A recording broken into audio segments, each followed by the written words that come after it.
दो आलम से करती है बेगाना दिल को, अजब चीज है लज्जत आशनाई। जिसको नबी पाक सल्लल्लाहु ताला अलैहि वसल्लम की आशनाई की लज्जत मिल जाती है, वो फिर वो दो आलम से लापरवाह होता है। उसे किसी की फिक्र और परवाह नहीं होती, कौन क्या कह रहा है, कौन कैसे भौंक रहा है। बस बारगाह मुस्तफ़ा सल्लल्लाहु अलैहि वसल्लम से जिसकी वाबस्तगी हो। आला हज़रत इमाम अहले सुन्नत फरमाते हैं, अपने दिल का है उन्हीं से आराम, सौंपे हैं उन्हीं को सब काम। लो लगी है कि उस दर के गुलाम, चारे दर्दे रजा करते हैं। जान और दिल होश और खिरत सब तो मदीने पहुंचे, तुम नहीं चलते रजा सारा तो सामान गया। उन्हें जाना उन्हें माना, न रखा गैर से काम, लिल्लाहिल हम्द में दुनिया से मुसलमान गया। मेरे अजीजों, मीलाद मुस्तफ़ा सल्लल्लाहु ताला अलैहि वसल्लम का यह हसीन और पुरबहार मौका है। और जिस इलाके से भी हम गुजर जाते हैं, रोशनियां बताती हैं कि कौन रहता है यहाँ। लाइटिंग बताती है कि किस तरह के लोग किस मोहल्ले में रहते हैं। उजाला सुन्नियों के उजाले को बताता है, और अंधेरा किसी के अकीदे के अंधेरे को बताता है। गुले गुलजारे बरकातियत हुजूर सैयदी अमान मिल्लत तशरीफ ला रहे हैं। आप तमामी हजरात बगैर किसी धक्के के अपनी अपनी जगह पर खड़े रहें।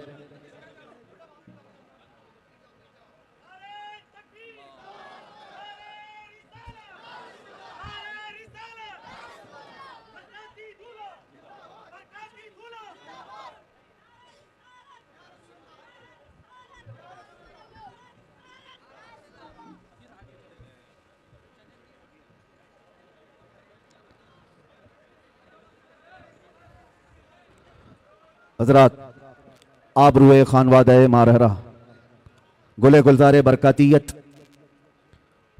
यादगारे असलाफ हुजूर सैयदी वसनदी अमान मिल्लत इस बज़्म की रौनक नहीं बल्कि जान बने तशरीफ रखते हैं।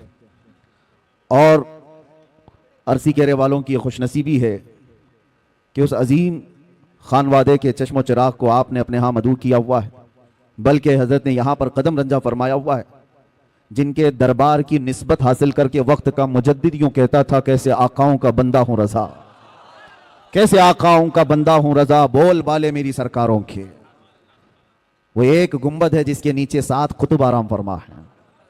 उसी मारहरा मुतहरा की खुशबुएं लिए हुए कर्नाटक की सरजमीन पर यह सैयद ज़ादा तशरीफ लाया हुआ है। और हम दुआ ये करते हैं अल्लाह करीम की बारगाह में कि इन सादात का साया अहले कर्नाटक पर हमेशा कायम व दायम रहे। इनकी आमद से जो फयूज़ व बरक़ात चलते हैं, साथ ही अकीदे की हिफाजत भी होती है और एक सिराते मुस्तकीम पर चलने का हौसला आम सुन्नी नौजवान को मिलता है इन्हीं चेहरों से। अल्लाह तबारक व तआला इकबाल बुलंद फरमाए। और आज की महफिल की बड़ी अजीम रौनक थे हुजूर सैयदी व सनदी मुर्शिदी अमीन मिल्लत अदामल्लाहु फयूज़हु, लेकिन हज़रत की तबीयत की अलालत की वजह से, नासाज होने की वजह से हज़रत तशरीफ़ नहीं लाए। और इंशाअल्लाह हम उम्मीद करते हैं कि बहुत जल्दी इस इलाके में हज़रत को हम देखेंगे इंशाअल्लाह। मीलाद मुबारका का पुरबहार मौसम है। रबीउल अव्वल शरीफ ये जलसे जुलूस का महीना हम सुन्नियों के दरमियान कहलाता है। और मेरे अजीज़ों, ये किस्मत की बात है। मीलाद मीलाद मीलाद एक लफ्ज़ सब जगह मशहूर है। और मीलाद कोई एक नई चीज़ नहीं, मीलाद तो पैदाइश को कहते हैं, पैदाइश को कहते हैं। लेकिन नबी पाक सल्लल्लाहु ताला अलैहि वसल्लम के साथ मीलाद का लफ्ज हो जाता है तो वो सिर्फ पैदाइश नहीं, वो ईद मीलाद होती है। पैदाइश की खुशी भी है साथ में, हर एक के लिए नहीं है। नबी पाक सल्लल्लाहु अलैहि वसल्लम की विलादत के साथ। मुझे आप ये बताओ, जो इस मौसम में कीड़े मकोड़े बाहर निकल करके मीलाद पर शिर्क और बिदात के फतवे लगाते रहते हैं, उनसे पूछो होता क्या है मीलाद में? जिक्र रसूल पाक ही तो है। नबी पाक सल्लल्लाहु ताला अलैहि वसल्लम का जिक्र करना, इसके लिए तुम्हारे बाप दादाओं से परमिशन लेने की जरूरत है? अल्लाह करीम जिसके जिक्र को कुरान पाक में यूं फरमाता है, वरफ़अना लका ज़िक्रक। और कुरान पाक आगाज से आखिर तक कुरान है नाते मुस्तफ़ा, महबूब के बयान का कैसा अनोखा ढंग है। एक बात याद रखो मेरे अजीजों, अभी मैं देख रहा था कोई पड़ोसी मुल्क का एक मौलवी साहब जो मीलाद मुस्तफ़ा सल्लल्लाहु अलैहि वसल्लम के मुतालिक सवाल किया जा रहा है तो दिल का कोड़ बाहर निकल आता है, नहीं नाजायज़ है ये, कहीं है नहीं।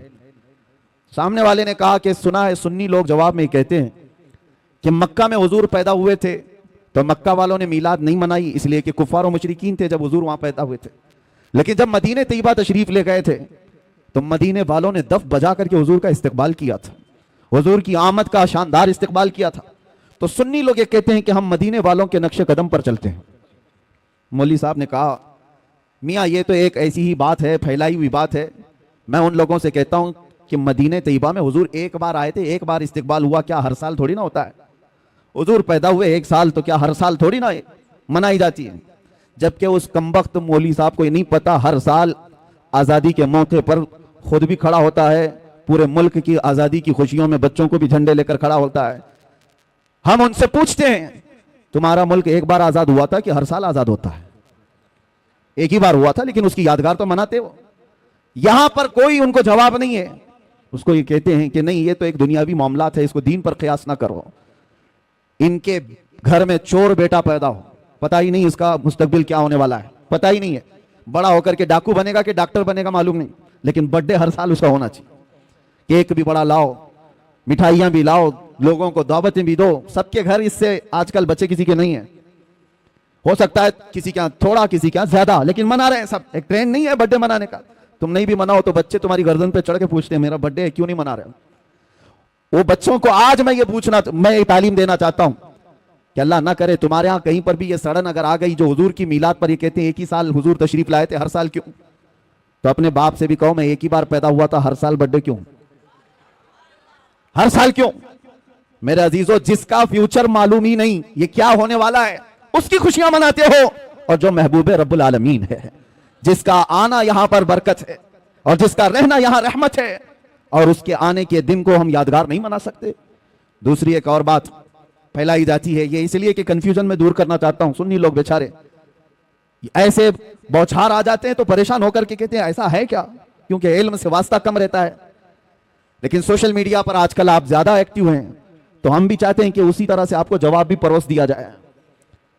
एक चीज और फैलाई जाती है कि 12 रबीउल अव्वल को तुम तो हुजूर की विलादत की खुशी मनाते हो, जुलूस निकालते हो। तुम्हें ये नहीं मालूम सुन्नियों कि हुजूर का उस दिन इंतकाल भी हुआ था, हुजूर उस दिन दुनिया से रुखसत भी हो गए थे। तो गम होना चाहिए, जो सहाबा को इतना गम था। सहाबा थोड़ी ना खुशियां मना रहे थे, हुजूर के जाने का दिन है। क्या अजीब चीज के जरिए से लोगों के जहन को खरीदने की कोशिश की जाती है। यह ऐसी ही बात है, मैं आपको बताता हूं। इस पर मैं जवाब बाद में देता हूं। अभी हम मदीने शरीफ में थे तो एक साहब मट्टी लेकर के आए थे वापस। कहा कि हजरत हम जो है ये 6 महीने पहले उम्रा पे आए थे, जन्नतुल बकी की कुछ मट्टी लेकर के गए थे। तो लोगों ने इतना डराया कि जन्नतुल बकी की मट्टी जो है जुदाई के गम में रोती है, उसको वापस लेके आया। खैर ठीक है, तुम्हारी अकीदत अपनी जगह, किसने इस तरह की बातें की? हम ये नहीं कहते कि सब मट्टी उठा लाओ। किसी ने कहा मदीने की मट्टी वो अपनी निस्बत के लिए एहतराम के तौर पर उसका अपना मामला है, उठाया तो उठाया, लाया तो लाया। लेकिन बहकाने वाले ने उसको किस अंदाज से बहकाया? ऐसे कि जुदाई के गम में रोती है, वापस ले जा।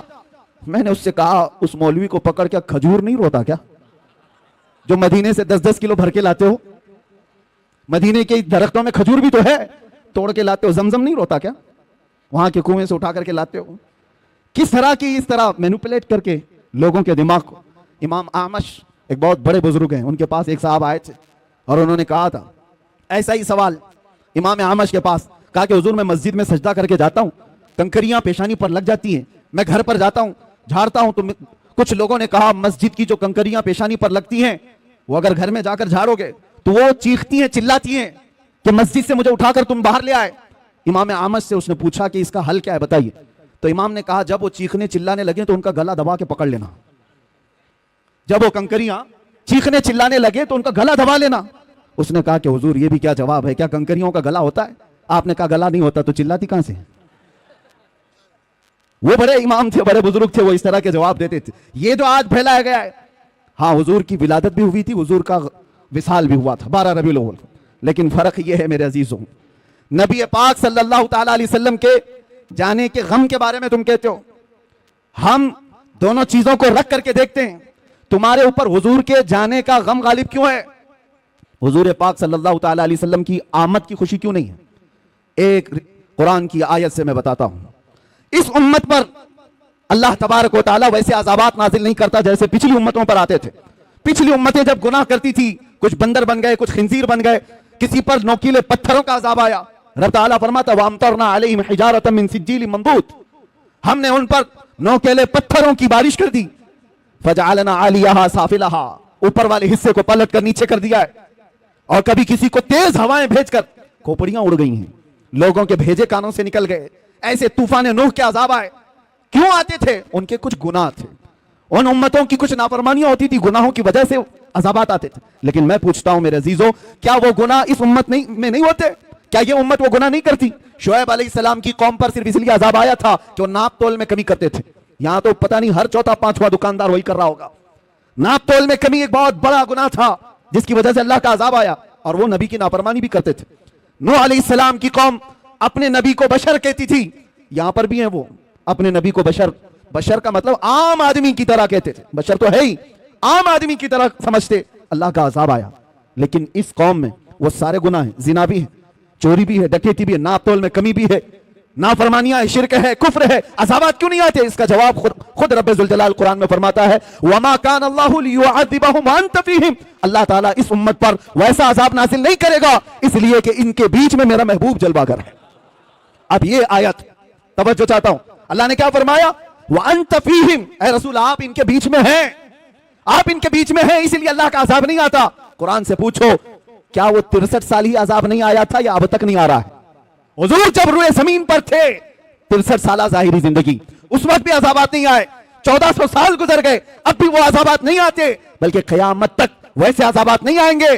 कुरान का मतलब यह है कि महबूब इनके बीच में हो आप, तो इसका मतलब सिर्फ 63 साल नहीं, क़यामत तक मेरा महबूब इनके बीच में जलवागर है। तो तुम कहां से ये चीज लेकर के आ गए कि हुजूर पाक सल्लल्लाहु तआला अलैहि वसल्लम के जाने का गम? मेरे अजीजों, हुजूर हमारे दरमियान मौजूद हैं। एक बुजुर्ग की बात मुझे याद आती है, मदीने के बड़े आशिक थे, मदीने से जाना नहीं चाहते थे। हुजूर पाक सल्लल्लाहु तआला अलैहि वसल्लम के दरबार में हाजिरी दी, और जब जाने का वक्त आया तो रोने लग गए। कहा, क्या आका के दरबार में जो मेहमान आता है उसे वापस भेज दिया जाता है, जिसको जाने की तमन्ना ना हो? रोते रोते सो गए। मेरे आका सल्लल्लाहु अलैहि वसल्लम ख्वाब में तशरीफ लाए उस बुजुर्ग के, कहा कि जिसका अकीदा यह है कि मैं सिर्फ मदीने में रहता हूं तो मदीने में ही रह जाए, जिसका यह मानना है कि सिर्फ मैं मदीने में ही रहता हूं तो वो यही रह जाए, और जिसका ये मानना है कि हर आशिक रसूल के साथ रहता हूं तो वो दुनिया के किसी भी कोने में जाए मेरी खुशबुएं उसके साथ हैं। अज़ीज़ान गिरामी वक़ार, हम सब सुन्नियों का यह अकीदा है कि हम जो मीलाद पाक सल्लल्लाहु तआला अलैहि वसल्लम मनाते हैं, इसमें मौत का जिक्र छेड़ करके हुजूर पाक के इंतकाल की खबर मिलाकर सुन्नियों को वरगलाने की कोशिश की जाती है। उस वक्त मैं आपको बताऊं, विलादत की खुशी और मौत के गम, दोनों चीजों को बता रहा हूं मैं, दोनों चीजों को। विलादत के दिन सबसे ज्यादा गम अगर किसी को था तो इब्लीस को था, यह पक्की बात है कि नहीं? शैतान को सबसे ज्यादा गम था। और ये साहब कुछ लोग एतराजात करते हुए ये कहते हैं कि मिलाद के बारे में हम लोगों पर एतराज करते हो कि हम शैतान के चेले, हम मिलाद नहीं मनाते, और इब्लीस लईन को हुजूर पाक सल्लल्लाहु अलैहि वसल्लम के जाने की खुशी हुई थी और तुम लोग उस दिन खुशियां मनाते हो। इब्लीस उस दिन खुशियां मना रहा था कि हुजूर इंतकाल कर गए। झूठे हो, झूठ बोलते हो। जिस दिन हुजूर का इंतकाल हुआ उस दिन भी शैतान खुश नहीं था, बल्कि वो ये कह रहा था ये तो दुनिया से चले गए लेकिन इस्लाम पूरे कोने तक फैल जाएगा। इब्लीस तो तुमसे ज्यादा जानता था, इसलिए हुजूर के इंतकाल के दिन इब्लीस खुश नहीं था, जो हम पर एतराज करके बोलते हैं। इब्लीस खुश नहीं था, वो उस दिन भी गम में था कि हुजूर गए तो गए लेकिन सिद्दीक भी छोड़ गए, फारूक भी छोड़ गए, उस्मान भी है, हैदर भी है, और नबी पाक सल्लल्लाहु तआला अलैहि वसल्लम का ये मिशन ना रुका था ना रुकेगा। अज़ीज़ान गिरामी वक़ार, ये मीलाद के सिलसिले में चंद बातें थी जो आपको बताना जरूरी है, और बल्कि हर साल ये रिपीट की जाती हैं और अब महफूज रहेंगी। अगला साल फिर आएगा, फिर आप ये चीजें सुन लेना। ये स्प्रे का काम करेंगी, जब जब कहीं से कॉकरोच आए तो स्प्रे मारते हैं। नौजवानों के लिए खास तौर पर अपने अकीदे की हिफाजत करो, अपने अकीदे की हिफाजत करो। जान है इश्क मुस्तफा रोज फजू करे खुदा, जिसको हो दर्द का मजा नाज़े दवा उठाए क्यों। आज मैं ये बात अर्ज करना चाहूंगा जो कुरान की आयत मैंने तिलावत की। अल्लाह फरमाता अल्लाहु व रसूलुहु अहक्कु अन युर्दू, अल्लाह और उसका रसूल ही ज्यादा हकदार हैं कि उनको राजी किया जाए। बस अल्लाह और उसके रसूल ही ज्यादा हकदार हैं कि उनको राजी किया जाए। तुम किसको किसको राजी करने में लग गए? दुनिया कभी राजी नहीं होगी। जिसके लिए तुमने दाढ़ियां छिलाई, जिसके लिए तुमने अपने हुलिये बदल दिए, जिसके लिए तुमने अपने अखलाक बदल दिए, वो दुनिया तुमसे राजी ही नहीं हुई। तुम महंगे महंगे कपड़े डिजाइन के, फैशन के पहन करके सोचने लगे दुनिया को दिखाऊंगा। दुनिया फिर भी तुम पर उंगली उठाती रही, ताने मारती रही, लेकिन मेरे अजीजों ये कभी राजी नहीं हुई, कभी नहीं। जिन दोस्तों को राजी करने के लिए तुमने अपने माँ बाप को तर्क किया था, रात रात भर जो तुम्हारी माँ इंतजार करती है उनको छोड़कर 2% के नौजवानों की दोस्ती पर तुम रात गुजार लेते हो। और आवारगी पर ले जाने वाला हर अय्याश नौजवान, सुन ले ये बात, ये जिस नौजवान के लिए तूने अपने पैसे पानी की तरह बहाए थे और उसको खुश रखने के लिए अपनों को तक छोड़ दिया था, कल ये तेरे साथ क्या करने वाला है। इधर सांसों की माला रुक गई, टूट गई, तो कब्र में दफन करने के बाद आधा घंटा भी तुम्हारी कब्र पर खड़ा होना उसे पसंद नहीं है। रुखसत हो गया, मुट्ठी भर भर करके मिट्टी डाला और चला गया। यही है वो दुनिया। इसीलिए कुरान ये कहता है, इस दुनिया में अगर सबसे ज्यादा हकदार कोई है जिसको राजी किया जाए, वो अल्लाह और उसके रसूल है। और दुनिया इसको राजी करने के लिए बहुत पापड़ बेलने पड़ते हैं। कितनी मर्तबा अगर किसी के साथ कुछ हो गया, तुम्हारी तकरार हो गई, देखो उसको मनाने के लिए कितना वक्त लगता है, कितना वक्त लगेगा। लेकिन रब तबारक व तआला का दस्तूर और मेरे महबूब अकरम सल्लल्लाहु अलैहि वसल्लम का दस्तूर क्या है, यहां बंदा एक बार आता है, एक सजदा करे, अल्लाह उसे माफ फरमाए, वो एक सजदे में राजी हो जाए। और इधर मेरे मुस्तफा करीम सल्लल्लाहु तआला अलैहि वसल्लम, जिनका दरबार आली ये है, आला हज़रत फरमाते हैं, चोर हाकिम से छुपा करते हैं। और यहां पता है ना दुनिया में क्या है, जो चोरी किया हुआ है वो पुलिस से डरता हुआ घूमता है, पुलिस पकड़ लेगी वो छुपता रहता है। लेकिन या रसूल अल्लाह, तुम्हारा दरबार ही अलग है, चोर हाकिम से छुपा करते हैं और यहां तेरे दामन में छुपे चोर अनोखा तेरा, करके तुम्हारे गुनाह मांगे तुम्हारी पना और तुम कहो दामन में आ, तुम पे करोड़ों दुरूद। ये बारगाह है मुस्तफा करीम सल्लल्लाहु अलैहि वसल्लम का।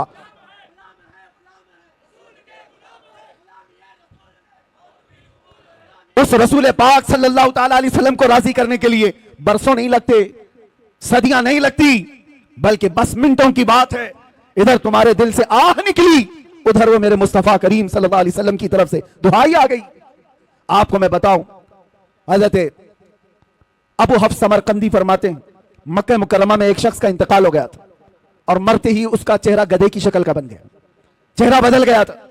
एक ही बेटा था, देखा मैयत को, डर गया कि मैयत को दिखाएं तो कैसे दिखाएं लोगों को, बदनामी कितनी होगी, रुसवाई कितनी होगी। उसने क्या किया, घर के सारे दरवाजे बंद कर दिए और औरतों से, घर वालों से कहा कि घर के अंदर ही गड़ा खोद कर हम इसे दफन कर देंगे, यहीं दफन कर देंगे मेरे बाप को। चेहरा जानवर की तरह दिख रहा है, वो रो रहा था, गम में था। इसी असना में उसके घर का एक दरवाजा खुला, एक बुजुर्ग घर के अंदर आए, चेहरे पर चादर पड़ी हुई थी। वो सीधे गए और उस मैयत के पास खड़े होकर उसकी चादर हटाई और अपना चेहरा, अपना हाथ उसके चेहरे पर रखा। थोड़ी देर के बाद चादर ढाक दी, वापस पलट आए। इस नौजवान के पास आए वो बुजुर्ग, पूछने लगे क्या बात है, गम क्यों कर रहा है, रोता क्यों है। उस नौजवान ने कहा, मैं तो जानता नहीं आप कहां से आ गए, लेकिन देखो आप, मेरे बाप की हालत क्या हो गई, मरने के बाद उसका चेहरा बदल गया, किस तरह से मैं लोगों को अपने बाप का चेहरा दिखाऊंगा, मैं कैसे इसका गुस्ल कफन दफन करूंगा, मैं इसी गम में रो रहा हूं। आने वाले बुजुर्ग ने कहा, जा देख तो सही, तेरे बाप का चेहरा सलामत तो है, कुछ नहीं हुआ है। वो नौजवान खड़ा हुआ, जाकर के देखता है चेहरा, अल्लाह अकबर। अब वो कहता है, मेरे बाप का चेहरा 14वीं के चांद की तरह चमक रहा था, हसीनो जमील चेहरा था। वो खुशी के आंसू रोने लग गया। और ये बुजुर्ग जा रहे थे, इनको पकड़ लिया और पूछा, आप कौन है, फरिश्ते हैं अल्लाह के, आप तो मेरे घर पर रहमत बन करके आए, कौन है आप जो मेरी मदद के लिए आए। चेहरे से चादर हटी। आने वाले बुजुर्ग ने कहा, अना मुहम्मदुन रसूलुल्लाह, मैं मोहम्मद अल्लाह का रसूल हूं। और फिर फरमाया, तेरे बाप का एक गुनाह ऐसा था जिससे मौला गजबनाक था, रब तबारक व तआला का गजब था और इसका चेहरा बदल दिया गया था। लेकिन सुनो मेरे अजीजों, इस वाक़े को बयान करने का मकसद क्या है, मैं अर्ज करता हूं। उस लड़के ने पूछा, मेरे बाप ने ऐसा क्या किया था, ऐसा क्या किया था जिसकी वजह से चेहरा बदल गया। सुनो, ताजदार कायनात के उस गैरतमंद रसूल की बात को सुनो। मेरे आका फरमाते हैं, बाप के गुनाह में बेटों के सामने नहीं आया करता। बाप क्या करता था, बेटों को बताना ये मेरी आदत नहीं, लेकिन एक बात बताता हूं, तेरे बाप की अच्छाइयां भी थी, बुराई क्या थी ये नहीं बताया, अच्छाई क्या थी वो बताता हूं। फरमाते हैं, तेरे बाप की एक अच्छाई ये थी कि ये उस वक्त तक रात में बिस्तर पे सोता नहीं था जब तक कि 100 मरतबा मुझ पर दुरूद नहीं पड़ता था। ये तेरे बाप की अच्छाई थी। और जब इसका इंतकाल हुआ, इसके कुछ गुनाहों की वजह से रब ताला का गजब तो हुआ, लेकिन जो फरिश्ता इसका दुरूद मुझ तक पहुंचाता था, उस फरिश्ते ने मुझे खबर की। मैं मदीने से उसी वक्त यहां आया, देखा तेरे बाप का चेहरा सही में बदला हुआ था, लेकिन मैंने हाथ रखा चेहरे पर, अर्ज की मौला से, ऐ रब्बुल आलमीन, जो चेहरा मुझ पर रोजाना दुरूद पड़ता है, अगर वो ही बदल गया तो दुनिया क्या कहेगी। रब ताला ने फरमाया, हबीब आप अपना हाथ उठाओ, अब मौजूद जितने लोग हैं उन सबसे ज्यादा खूबसूरत उसको बनाया जाएगा। आता है फकीरों पे उन्हें प्यार कुछ ऐसा, खुद भीख दे और खुद कहे मंगते का भला।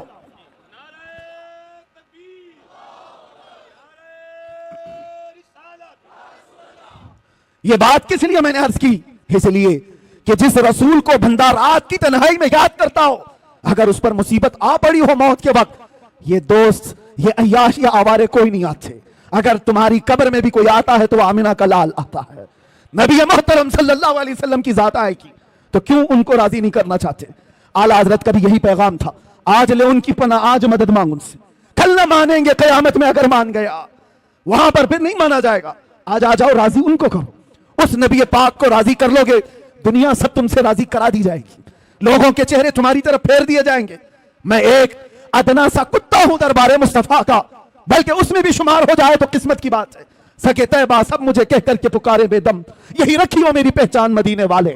हमारी इससे ज्यादा की औकात भी नहीं, लेकिन मैं एक बात अर्ज करता हूं, हमने लौ लगाई थी बारगाह मुस्तफा की तरफ, और हमने सारा मौजू, सारा उन्वान समेट करके ये तय किया था कि अब जिंदगी बाकी है तो हुजूर पाक सल्लल्लाहु अलैहि वसल्लम के नामूस की हिफाजत के लिए ही बोलेंगे। ये अर्ज किया, अहद किया था, इसका असर हम देखते हैं। साल नहीं गुजरे, साल 2 साल नहीं गुजरे, लाखों के दिलों को अल्लाह ने इस तरफ फेर करके रख दिया। पता ये चला वो अगर राजी है तो मौला पूरी कायनात को एक तरफ फेर देता है। उनको राजी करो। और चप्पे चप्पे पर इमाम अहमद रजा की बात यूं ही नहीं फैलाई जाती। आला हजरत, ये कभी आला हजरत आए यहां पर, लेकिन अभी मैं कहूं इश्क मोहब्बत, इश्क मोहब्बत एक ही जुमला है, ये एक ही है। किसी भी जगह पर जाओ, आला हजरत ने अपने प्रचारक नहीं पैदा किए थे, एडवर्टाइजमेंट के लिए कोई बहुत ज्यादा सरमाया खर्चा नहीं किया था, ना ही उनके सिपाहियों को दौड़ा रखा था, ना सोशल मीडिया का दौर था। लेकिन जाओ दुनिया के जिस कोने में भी, वो नाम जरूर तुम्हें मिलेगा, आला हजरत। क्यों? इसलिए कि जिंदगी भर जिसको राजी करने की कोशिश करते रहे, तो मेरे मुस्तफा का ये कानून है, जो उनका होता है अल्लाह ताला उसकी मोहब्बत हर एक के दिल में पैदा करता है। और आज आला हजरत को हम यूं नहीं याद करते कि आला हजरत ने हमें फतावा रज़िया दे दिया है, आला हजरत ने हमें ये दे दिया, वो दे दिया है, बल्कि जहां से याद करते हैं तो यूं कहते हैं, डाल दी कल्ब में अजमत मुस्तफा। क्यों याद करते हैं? डाल दी कल्ब में अजमत मुस्तफा सैयदी आला हजरत पे लाखों सलाम।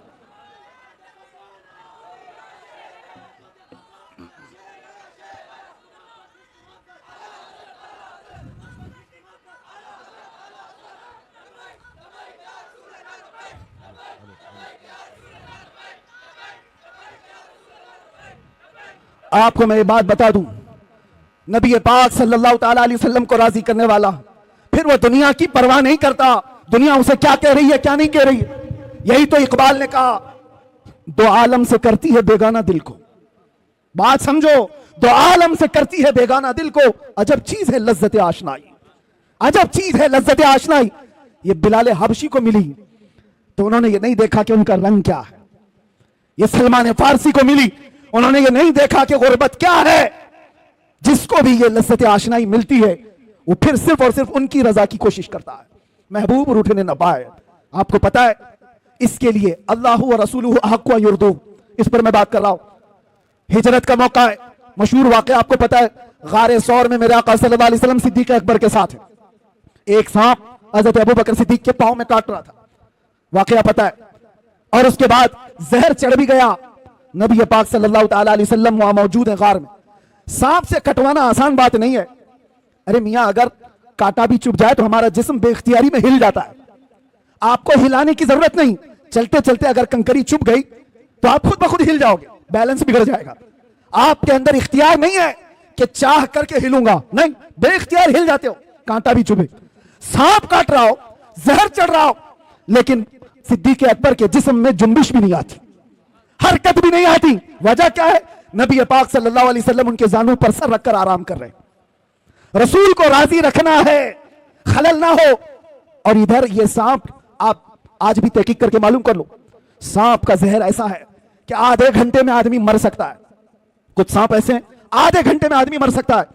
सिद्दीक अकबर को जो सांप काटा था, बरसों पुराना सांप, जहर चढ़ चुका है, लेकिन आपके जिस्म में हरकत नहीं, आप पांव तक हिलाना नहीं चाहते। उनको पक्का मालूम होगा कि ये सांप का जहर अगर ऊपर तक चढ़ आया तो अभी थोड़ी देर के बाद मेरी मौत हो जाएगी, मौत हो जाएगी, जान जाने वाली है।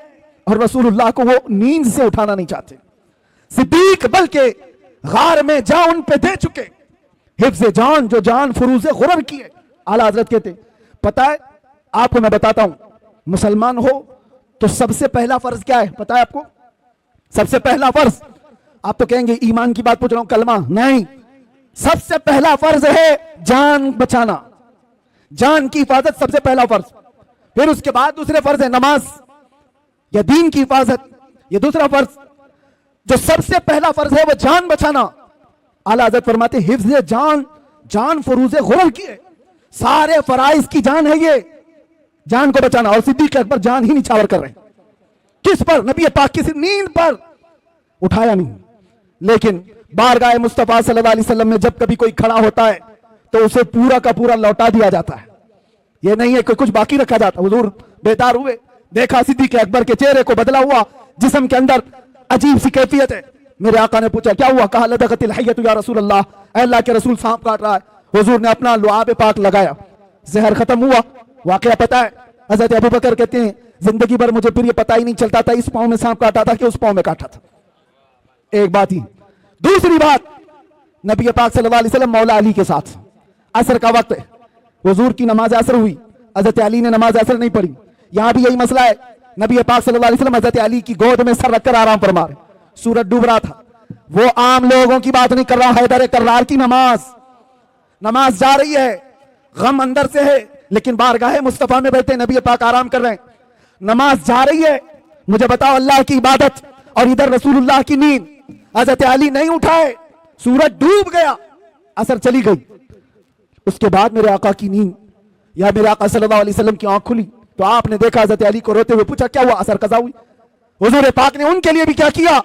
इशारा किया, डूबे हुए सूरज को पलटाया। वाकया पता है, असर की नमाज हजरत अली की अदा हो गई। दो चीजें मैंने आपके सामने रखा, एक सिद्दीक अकबर जिनको चाहिए था जान बचाना, जो सबसे पहला फर्ज है, वो निछावर कर दिया, और हजरत अली को जो दूसरा फर्ज है नमाज की हिफाजत, वो भी छोड़ दिया। किसके लिए? रसूलुल्लाह के लिए। किसके लिए? नबी पाक की नींद के लिए। एक जान कुर्बान कर रहा है और एक नमाज कुर्बान कर रहा है।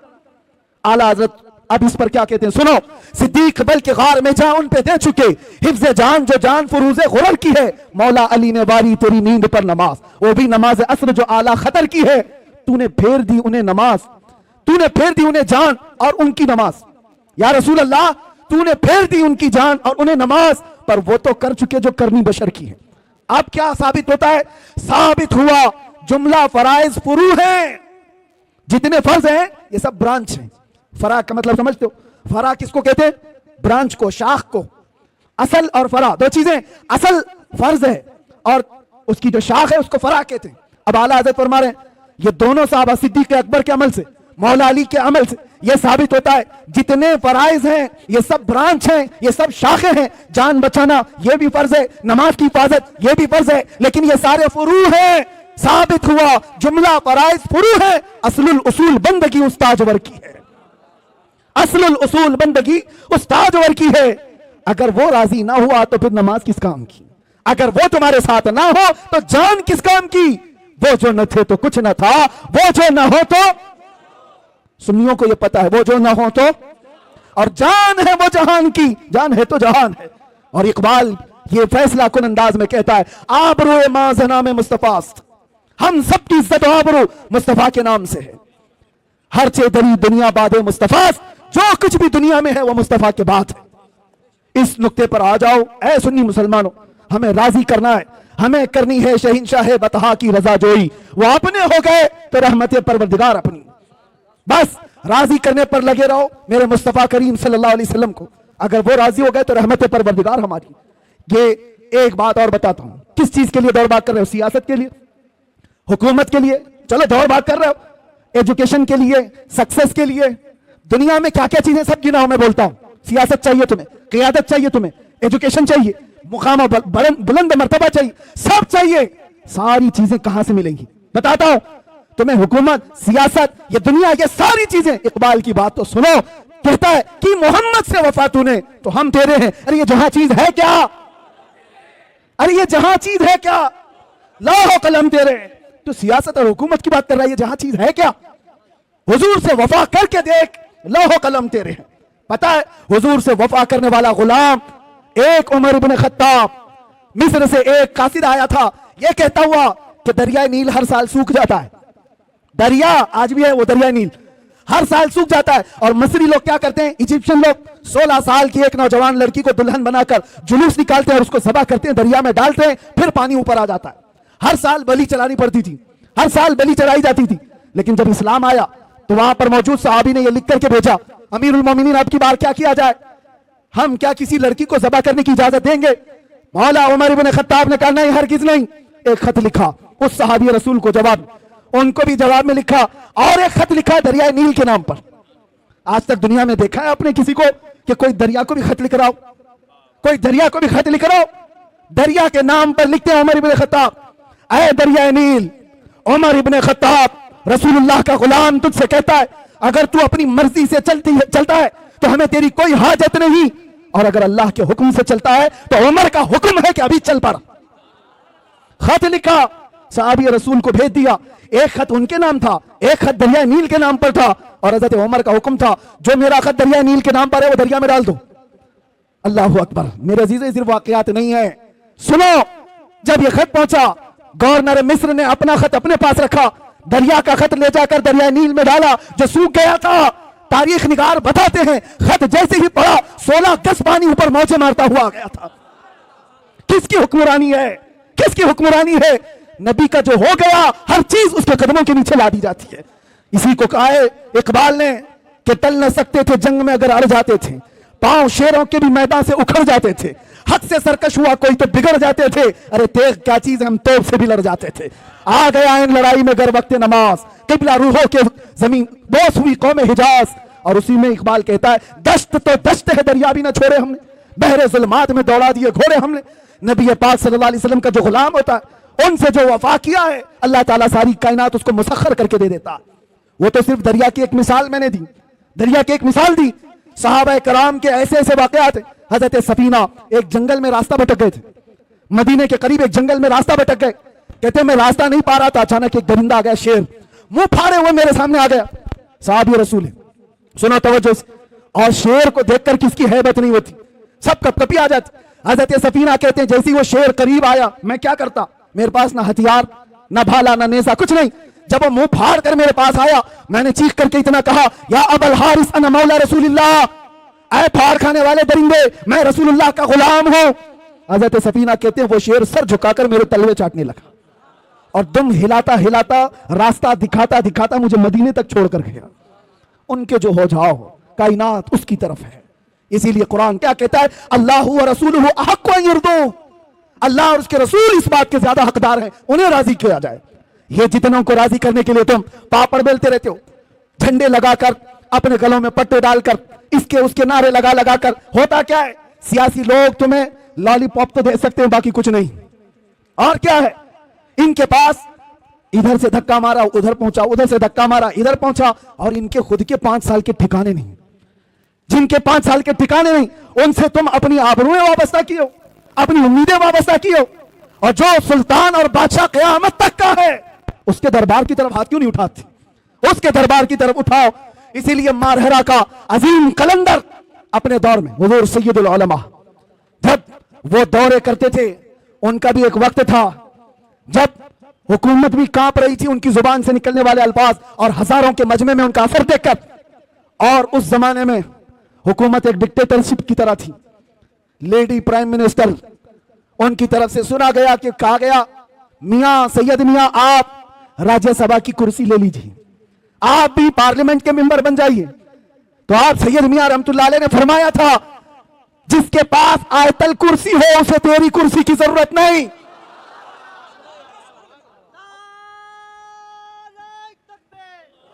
और एक बात, उसी मर्द कलंदर का ये नारा जो मेरा टॉपिक है, उसी मर्द कलंदर का ये नारा, देखा होगा दुनिया में ये लोग किसको किसको राजी करने के लिए भागते रहते हैं, अपनी जिंदगियां बर्बाद की हैं।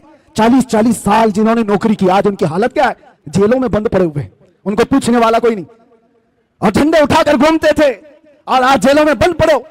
मैं नहीं कहता कि जेल में किसी कसूर की वजह से गए हो कि नहीं गए हो, लेकिन काश मुस्तफा के नाम पर गए होते तो दुनिया का हर चप्पा तुम्हारे लिए दुआ कर रहा होता। तुम तो किसी पार्टी की नौकरी करके गए, किसी पार्टी की नौकरी करते गए, अपनी जिंदगी के बेश बहा वक्त किसी की धोती उठाने में, किसी की साड़ी उठाने में।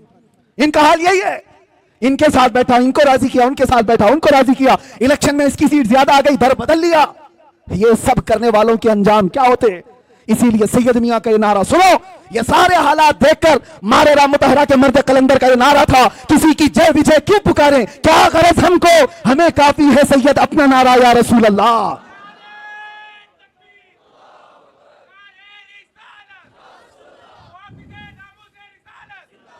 अजीजा ने गिराने वकार, बस मैं अपनी बात को खत्म करता हूं। अल्लाह और उसके रसूल को राजी करने की फिक्र में रहो, बाकी किसी को राजी करने की जरूरत नहीं। कोई राजी नहीं होगा, ये बात पक्की है, ये बात पक्की है। हमसे भी कहा जा रहा था, हमसे भी कहा गया था, जब लास्ट दिन थे हमारे बाहर आने से पहले, ऑफर बहुत सारे आए हैं लेकिन मैं इजहार नहीं करना चाहता। ये क्या आप ये नहीं बोलेंगे और आप ये बोलेंगे, आप इस तरह से काम करेंगे, मुल्क का भी फायदा होगा, इसका भी फायदा होगा, हम सब समझते हैं किसका फायदा होगा।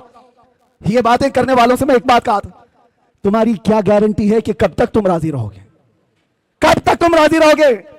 आज हम ये बोलना छोड़ दें, तुम उसके बाद कल ला करके कहोगे कि कुरान पढ़ना भी छोड़ दो, तीसरे दिन बोलोगे कलमा भी मत पढ़ना, यानी तुमको राजी करते करते पूरे कपड़े उतार दिए जाए। इसलिए याद रखो ए मुसलमानों, दुनिया को राजी करने में कभी अपने आप को बदलने की जरूरत नहीं, अल्लाह और उसके रसूल को राजी करने में अपना वक्त लगाओ और अल्लाह ताला ऐसा मुकाम बनाता है, ऐसा मुकाम बनाता है कि तुम मर के भी चले जाओगे, नाम अल्लाह मिटने नहीं देता, नाम मिटने नहीं देता। बस यही मेरा मैसेज है कि आज झूम करके हम ये कह करके जाएंगे, दुनिया किसी भी तरफ बुलाए, दुनिया किसी भी लालच की तरफ हमें पुकारे, हमें वो नहीं देखना है और ना उनको राजी करना है, ना हुस्न को राजी करना, ना दौलत को राजी करना, ना वक्त के ताकतों को राजी करना। बस हमारा क्या मिशन है, अपना सब कुछ गुंबद खजरा, कल भी था और आज भी है, मेरे नबी से मेरा रिश्ता कल भी था और बतला दो गुस्ताख नबी को, गैरत सुन्नी जिंदा है, उन पे मर मिटने का जज्बा कल भी था और लब्बैक या रसूल अल्लाह।